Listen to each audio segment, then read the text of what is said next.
कविता एक इतनी शक्ति हमें देना दाता। સૌપ્રથમ વિકલ્પો આપેલા છે। काव्य में ईश्वर को किस रूप में संबोधित किया गया है? दाता। कवि किसकी रोशनी मांगता है? ज्ञान। दुश्मनी से हमें किसके खो जाने का डर है? खुद के। जाने कैसे ये खाली जगह थमी है? धरती। चलो एना पछी खाली जगह આપેલી છે। मन का विश्वास कमजोर होना, हर बुराई से बचते रहे हम, सबका जीवन ही बन जाए मधुवन, कर दे पावन हर एक मन का कोना, खो न दे खुद को ही दुश्मनी से, बोझ ममता से तू ये उठा ले।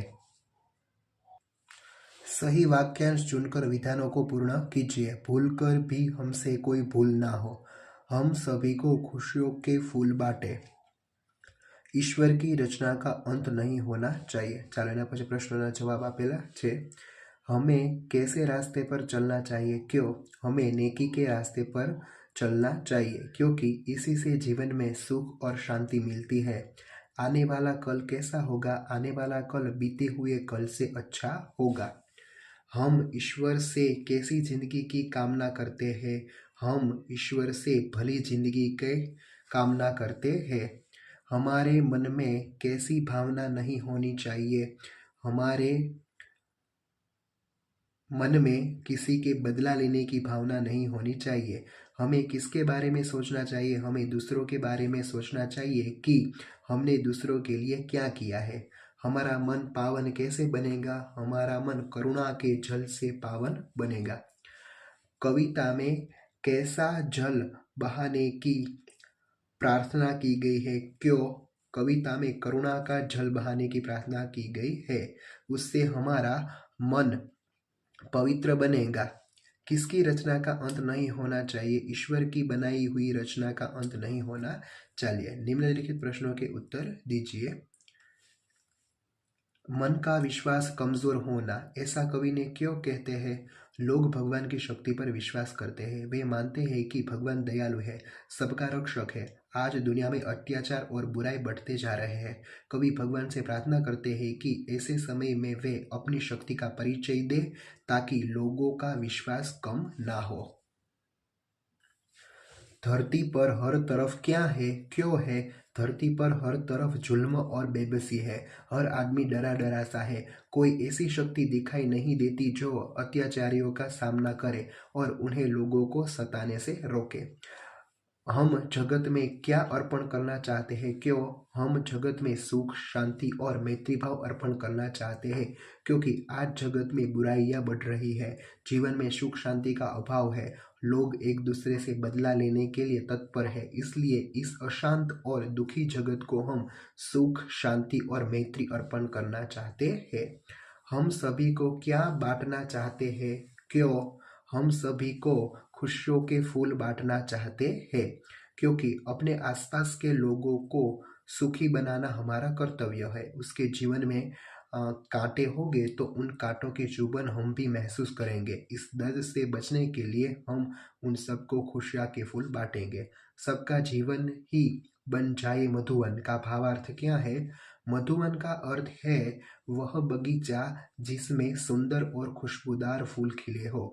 हम सबको खुशियों के फूल बांटने चाहिए जिससे उसका मन प्रसन्नता से भर जाएगा। वे आनंद और उल्लास का अनुभव करेंगे। इस प्रकार उसका जीवन सुखी बन जाएगा। चलो एना पछी खाली जग्याओ आपेली छे।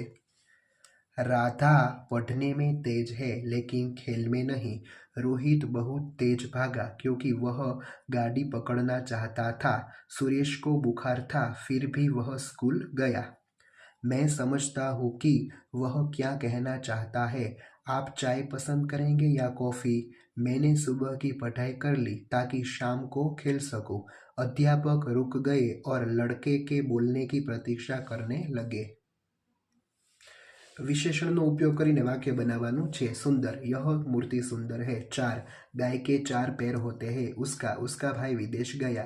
थोड़ा, मुझे थोड़ा पानी चाहिए। लाल, मुझे लाल गुलाब पसंद है। तीसरा कमरा खाली है। 15, वह 15 दिन स्कूल नहीं आया। संयुक्ताक्षर में शब्द बनाकर वाक्य प्रयोग कीजिए। चलो, 2 च छे च कच्चा, यह आम का कच्चा है। त कुत्ता, कुत्ता वफादार जानवर है। न अन्न, अन्न खेत में पैदा होता है। ध बुद्ध, यह बुद्ध की मूर्ति है। द्व विद्वान, यह विद्वान पुरुष है। श्व विश्व, विश्व में शांति होनी चाहिए। य असह्य, आज असह्य गर्मी है। म पद्म, उसके चरण पद्म जैसे है। चलो निम्नलिखित काव्य पंक्तियों का भावार्थ लिखिए। बैर हो ना किसी का किसी से, भावना मन में बदले की ना हो। हम में से किसी की किसी ने दुश्मनी न हो, और अगर कभी हो जाए तो हमारे मन में उसका बदला लेने की भावना पैदा न हो। अपनी करुणा का जल तू बहा के कर दे पावन हर एक मन का कोना। हे ईश्वर, तू अपनी करुणा का जल बहाकर हम सबके मन का हर कोना पवित्र कर दे। ચાલો હિન્દીમાં ફકરો આપેલો છે, એનું ગુજરાતી કરવાનું છે। અહીં ફકરો તમને આપેલો છે। એક ચકલી વૃક્ષ પર રહેતી હતી, તેનો માળો વૃક્ષ પર હતો। માળામાં તેના 3 બચ્ચા હતા, તે પોતાના બચ્ચા સાથે રહેતી હતી। એક દિવસ એક શિકારી ત્યાં આવ્યો, તે ચકલીને મારી નાખવા ઈચ્છતો હતો। ચકલીએ બચ્ચાને માળામાં માથું નીચું કરીને બેસવા કહ્યું, તે પોતે ત્યાંથી ઉડી ગઈ અને પાંદડામાં છુપાઈને બેસી ગઈ। ચકલીને ન જોઈને શિકારી ત્યાંથી જતો રહ્યો। ચાલો એના પછી નીચે તમારે તમારા વિચારમાં बारिश होनी चाहिए या नहीं विषय लखवानुं छे। पहलू, बारिश होने से धरती पर हरी भरी बनती है और खेत में अच्छी फसल होती है। तो तमे तमारा शब्दों में पण तमे लखी शको। बारिश तो भगवान का वरदान है, उससे धरती हरी भरी बनती है और खेत में अच्छी फसल होती है।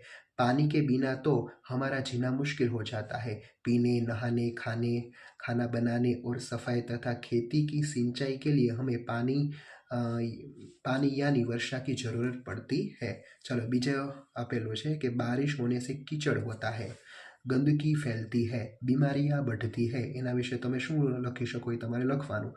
एक बार मैंने अपने मित्र से कहा कि अब तो इस गर्मी से जितना जल्दी छुटकारा मिले इतना अच्छा। उसका उत्तर देने के लिए मेरे मित्र ने कहा कि क्या यार, तुम बारिश को बुला रहे हो? बरसात हुई नहीं कि सब जगह कीचड़ ही कीचड़, गंदगी फैलती है और बीमारियां बढ़ती है। चलो चित्र आपेलू है, चित्रનું वर्णन તમારે તમારા શબ્દોમાં કરવાનું છે। इस चित्र में समुद्र के तट का दृश्य दिखाया गया है। समुद्र में एक नाव है जिसके पाल पर ध्वजा फहर रही है। एक लड़का तैर रहा है, एक लड़का गेंद से खेल रहा है, उसके पास एक महिला खड़ी है। तट पर एक लड़का पतंग उड़ा रहा है, एक लड़की हाथ में थैली लिए घूम रही है, 2 लड़के रेत में घरौंदे बना रहे हैं, एक गुब्बारे वाला खड़ा है, एक लड़की गुब्बारे में हवा भर रही है, एक आइसक्रीम वाला खड़ा है, पास में नारियल का 2 पेड़ दिखाई दे रहे हैं। चलो पीछे प्रवृत्ति आपेली है कि भगवान को कोई दीनबंधु कहता है, कोई दया सागर कहता है। भगवान के ऐसे 5 नाम लिखिए, संकट मोचन, तारनहार, गरीब नवाज, दीनानाथ और खटखटवासी। चलो इस कविता जैसी किसी अन्य प्रार्थना की कुछ पंक्तियां लिखिए।